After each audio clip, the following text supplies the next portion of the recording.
just when we think we've got everything under control and we can start to put the beams in, there's not enough meat on the board for the hanging knee to stick onto. So I have to go back and put in strake number 20, and that should be enough for me to be able to stick the hanging knee on.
With the lodging knees, I found that it's much better to make them oversized and cut them down.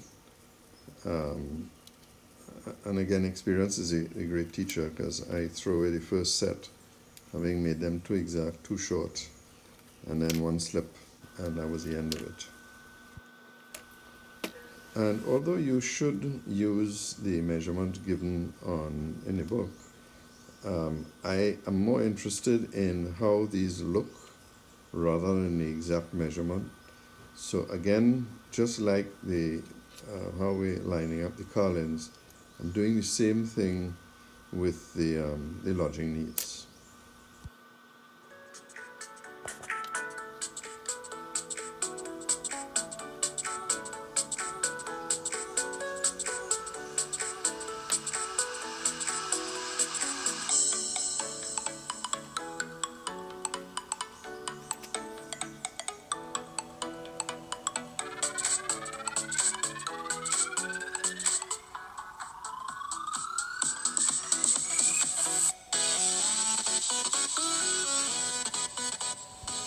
The upper floor deck carries a lot more weight than the deck below, because it has all the cannons on top of it. So you will find that the hanging knees are much more substantial.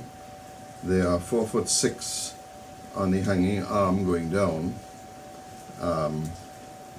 and their shape is not as sharp as they were earlier on in the build.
In keeping with the tradition of my videos, I'm going to highlight a little challenge that I have.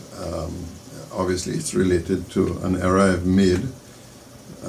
So let's just look at the problem first. I made an adjustment at the mast partner and pushed it forward 4 inches, and that's resulted that the beam is now 4 inches further forward than the bit. The solution is simply to move this beam back. I've double checked the actual distance, and maybe I'm 2 inches off on the plan, and it may have been that the placement of the partner, which I had to move slightly forward to make sure that it lined up perfectly and that the mast would be able to move. So the critical measurement from a boating perspective is the centering of where the foremast goes. That can't move, and at this point in time this can't move. The solution then is to move beam 5 back with 4 inches. Thank goodness for PVA glue. I was able to take it off with no damage at all to the hull and to beam 4, and there's the magic ingredient. Again, here is another perfect example of why using PVA is the best glue when building model ships. If this was epoxy or CA, it would just be impossible to have fixed this problem without damaging the model in some way, shape or form. I cannot recommend it enough.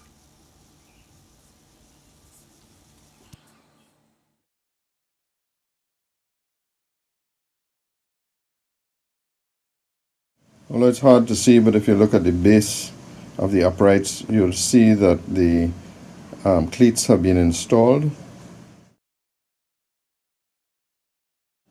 Although there's no template for the standard, I'm using this, in a sense, distorted template to get the shape ready. It's the shape on the left side and goes all the way to the end.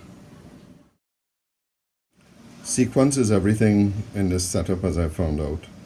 Having stuck the collins in, next I'll have to put the ledges in because I couldn't put them in after I put the standards on. I've also decided not to recess the standards into the beams, because then I'd have to recess all the ledges as well, and it just gets very complicated again for something that we're not going to see. So you'll forgive me, but I'm going to take the easy way out in this case.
Like most of you, you're probably inventing all sorts of interesting things that help solve problems. In the sanding of the beams, the collins, and the ledges, it was very difficult. And I made up this little sanding board, one of 2 or 3 that I have, that I use to flatten it. But sometimes they're a little high and it becomes a problem roughing up the model. So I made this little adaptation to one of the Microlux sanders, and it really works great. I can speed it up or slow it down.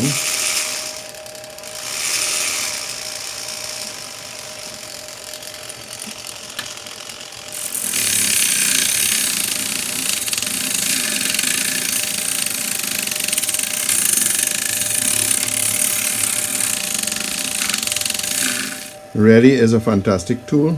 I tend to use a very fine sandpaper, as what we're really just doing is just trying to take it, just the high spots down, and then I'll come back with the hand sander and sand it, which means I get a nice clean plane along the beams, carlins and ledges.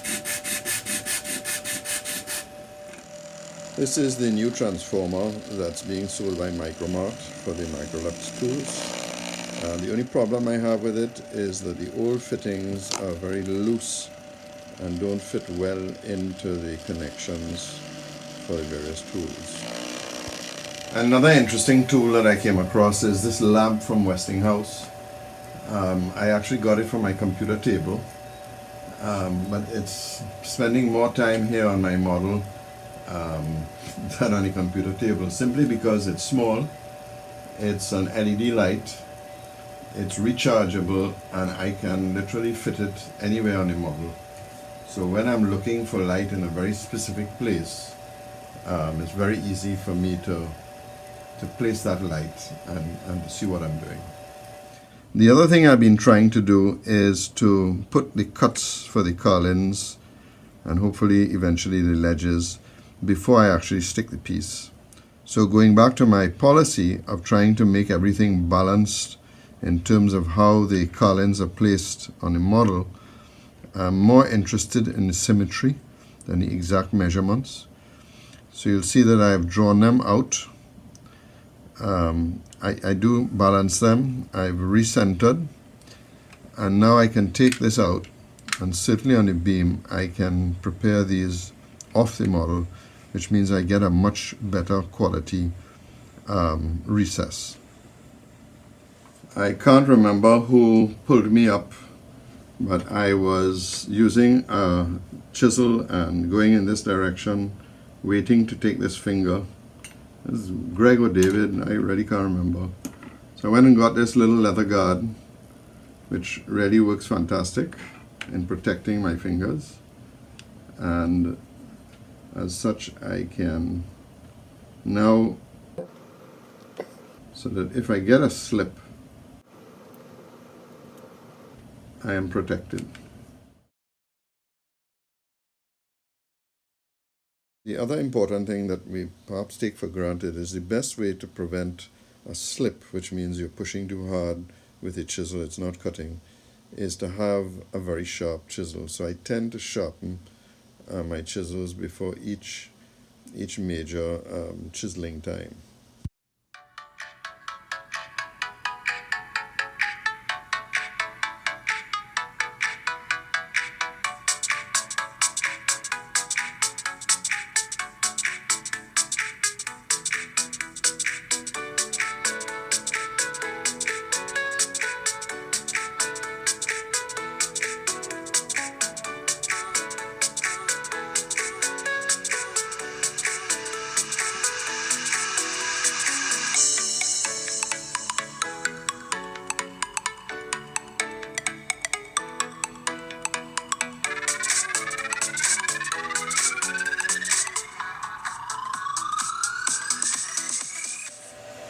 Well, another series of challenges resolved, and I think we'll bring this video to an end. So we'll see you next time.